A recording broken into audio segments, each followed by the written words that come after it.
जिवंतपणी मरण यातना भोगल्यानंतर जीवनाचा अखेरचा प्रवास तरी सुखकर व्हावा अशी प्रत्येकाची इच्छा असली तरी मोहदांड तालुका पेठवासियांच्या नशिबी मात्र तेही सुख नसल्याची बाब उजेडात आली आहे।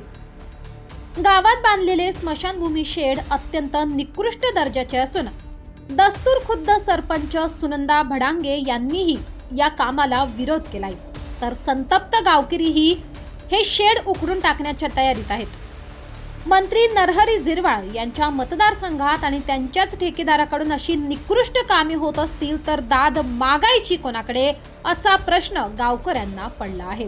हेमराजचंद्र पवार, ग्रुप ग्रामपंचायत शिवशेत, गाव मोहदांड। आणि जे बांधकाम केलं हे स्मशानभूमीचं ते नेमकी मातीतच केलं आणि तेही व्यवस्थित शिपायचं नाही, काही नाही। आणि ज्या एक टँकर जो पहिल्या स्टार्टला आणून ठेवला होता त्याच पाणी कोबा पूर्ण टाकून आणि ती पाणी उरल्यानंतर तीच पाणी खाली करून दिला। परत काय दुसरा टँकर आला नाही। इथं 21 दिवसांनी 21 दिवस बांधकाम शिपायचं राहतं, पण ते एकाच टाईम शिपलं आहे आणि तेही किती 7 दिवस शिपलं आहे। म्हणजे माझ्याजवळ सगळे फोटो आहेत मोबाईलमध्ये। मग हे पुऱ्याला मी बोलवलं। हे आम्ही जवळजवळ पावची बारीपासून तर शिवशेतपर्यंत म्हणजे आंब्याचं एवढे पाड्यांचं ना डिगसाळ तोरमाळ काही कार्यकर्ते होता। आम्ही 9-9:30 वाजेपर्यंत शिवशेतला आम्ही मूर्ती मंदिरात बैठक घेतली ती कार्यकर्त्यांची। आणि तिथं पण मी चर्चा केली का मोहदांडची जी स्मशानभूमी बांधते ना ती एकच वेळा शिपजते। हा नियम कसा काय आहे ह्याच मला काही काय मागणी आहे तुमची? आता मागणी आमची एवढीच आहे का ती व्यवस्थित बांधकाम झालाच नाही ना। तिला जर पाणी व्यवस्थित दिलं, आपण जर दिवसाला जर आता आम्ही टाकी बांधली समजा तर एका माणसाला दिवसाला 15 लिटर पाणीच्या हिशोबाने ती टाकी बांधली ती। पण माणूस 15 लिटर पितो किंवा नाही, एखादा पितोही, पण तेवढा तर त्याला पाणी दिला पाहिजे ना। 2 टाईम तरी दिला पाहिजे होता। हे एकच टाईम जर देत असेल तर ही कसं काय ही स्मशानभूमी टिकणार आहे बांधकाम?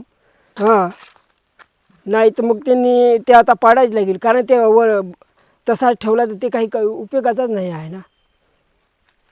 काय मागणी आहे तुमची आता? परत आम्हाला ती जसलं तसं म्हणजे व्यवस्थित बांधकामच झालं पाहिजे। ही पाडली पाहिजे? हां, पाडलीच पाहिजे ती, तो कोणताही ठेकेदार हवा।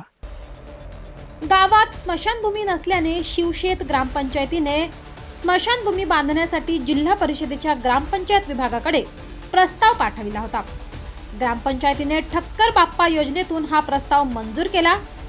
जवळपास 10 लाख रुपये अंदाजपत्रकीय रक्कम असलेले हे काम ग्रामपंचायतीने जिल्हा स्तरावरूनच एका ठेकेदाराला देऊन टाकले। ठेकेदाराने गावात येऊन कामाला सुरुवातही केली आणि शेड उभे केले। बांधकाम मात्र अत्यंत निकृष्ट दर्जाचे असल्याचे उजेडात आले आहे। बांधकाम होत असताना वेळोवेळी पाणी मारणे आवश्यक होते, प्रत्यक्षात मात्र एक थेंबही पाणी मारले नसल्याचा आरोप ग्रामस्थांनी केलाय। एवढेच नाही तर बांधकामात वाळूऐवजी चक्क मातीचा वापर करण्यात आल्याचेही दिसून आले आहे।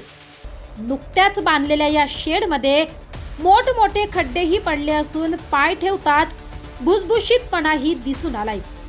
गावात कारभार ज्यांच्या हाती आहे त्या सरपंचांचा या कामाला विरोध आहे।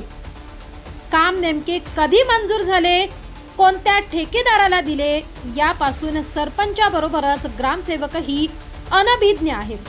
नमस्कार, माझे नाव सुनंदा भडांगे, सरपंच, ग्रुप ग्रामपंचायत शिवशेत। हे मोहदांड गावात स्मशानभूमी नव्हती, तर आम्ही प्रस्ताव दिलेला होता। तो परस्पर मंजूर झाला आणि कामं वाटले गेली, आम्हाला काही माहीत नाही।